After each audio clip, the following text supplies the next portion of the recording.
Bayangkan, kamu yang biasa buka Google, YouTube, Instagram, Facebook, dan semua itu tiba-tiba tidak bisa. Bahkan, sebagian besar aplikasi yang biasa kita pakai sehari-hari, tiba-tiba tidak bisa digunakan. Buat sebagian orang, itu mungkin terasa seperti kiamat kecil. Tapi yang mengejutkan, jutaan orang Rusia sudah terbiasa hidup dengan kondisi seperti itu. Bukan karena internet mereka rusak, justru karena Rusia sengaja membangun internet versi sendiri. Mereka punya mesin pencari sendiri, media sosial, platform video, layanan email, bahkan ekosistem digital yang bisa berjalan tanpa terlalu tergantung pada perusahaan teknologi barat. Pertanyaannya, kenapa Rusia sampai repot-repot membangun internetnya sendiri? Apa sebenarnya isi internet Rusia?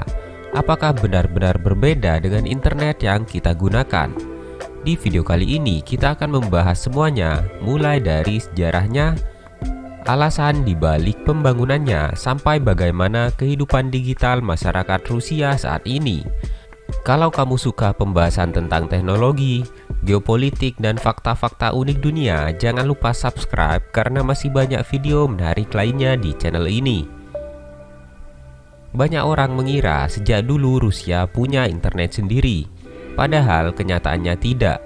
Pada tahun 1990-an hingga awal 2000-an, internet Rusia sebenarnya hampir sama seperti negara lain.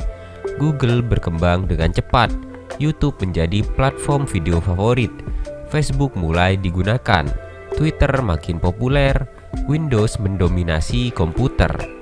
Android dan iPhone juga mulai masuk ke pasar Rusia. Dengan kata lain, Rusia ikut menjadi bagian internet global seperti hampir semua negara lainnya. Namun, seiring berjalannya waktu, pemerintah Rusia mulai menyadari satu hal. Hampir semua layanan digital yang dipakai rakyatnya ternyata dimiliki oleh perusahaan asing. Kalau suatu hari hubungan politik memburuk, perusahaan-perusahaan tersebut menghentikan layanannya, jutaan warga Rusia bisa kehilangan akses ke berbagai layanan penting. Bagi pemerintah Rusia, kondisi seperti ini dianggap terlalu beresiko. Maka muncullah sebuah ide besar. Bagaimana kalau Rusia memiliki ekosistem internetnya sendiri? Ada beberapa alasan yang membuat Rusia mengambil langkah ini. Yang pertama adalah keamanan nasional. Saat ini, perang bukan hanya terjadi di darat, laut, atau udara. Perang juga terjadi di dunia maya. Serangan cyber dapat melumpuhkan bank, rumah sakit, jaringan listrik, hingga sistem komunikasi negara.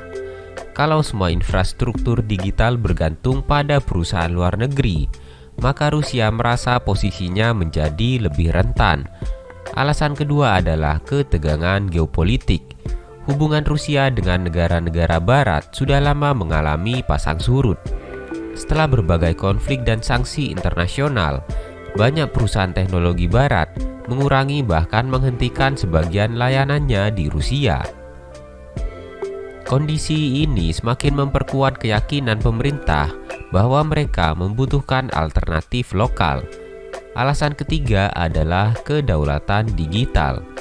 Sama seperti sebuah negara yang ingin mandiri dalam energi, pangan, atau pertahanan, Rusia juga ingin mandiri dalam urusan internet.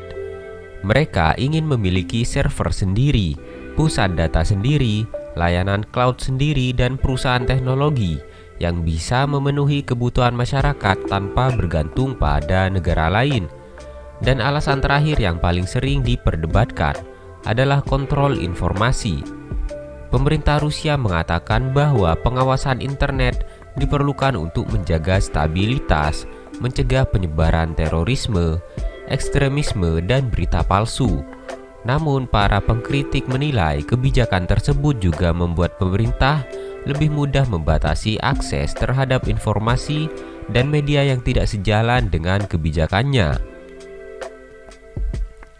Nah, ini bagian yang paling menarik. Kalau Google tidak menjadi layanan utama, lalu masyarakat Rusia pakai apa? Jawabannya adalah Yandex. Banyak yang menyebut Yandex sebagai Google versi Rusia. Namun sebenarnya Yandex lebih dari sekedar mesin pencari.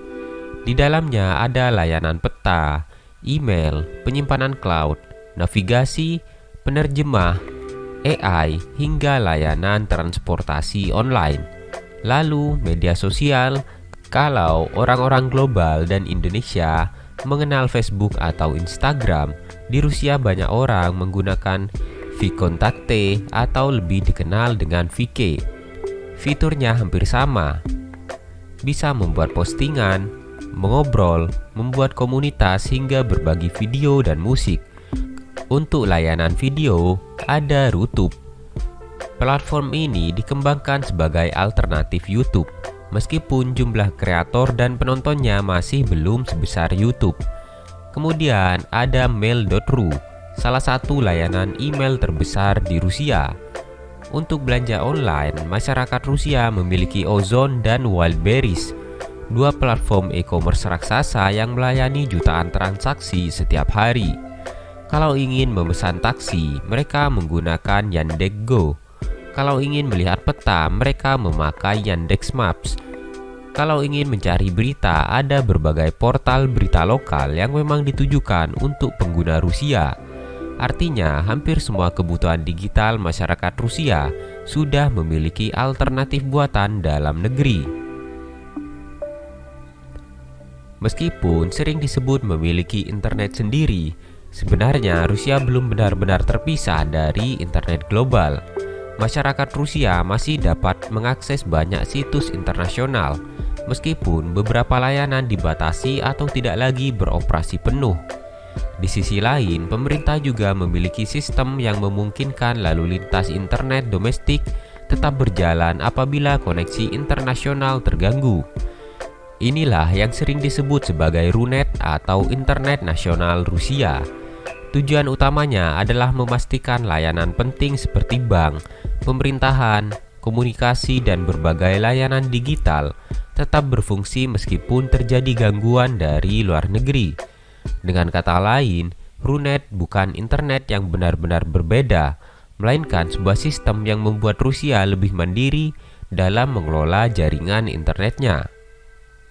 Yang menarik, Rusia bukan satu-satunya negara yang mulai membangun kemandirian digital.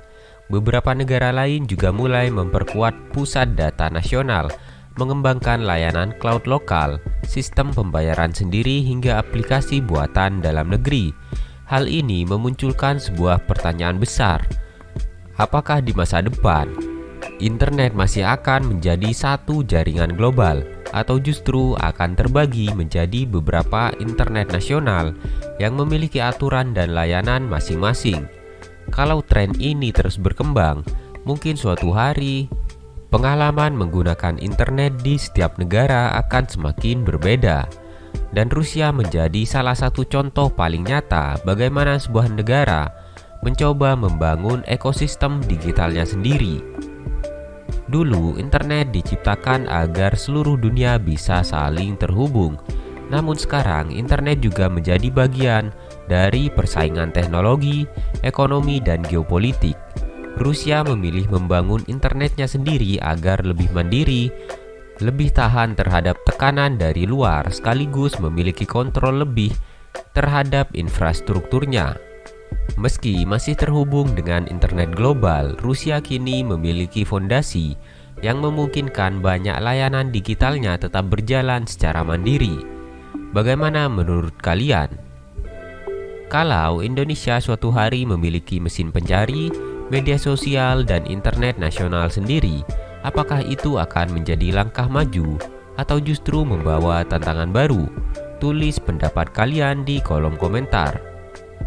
Jangan lupa like, subscribe, dan aktifkan lonceng notifikasi agar tidak ketinggalan video menarik berikutnya. Terima kasih dan sampai jumpa lagi.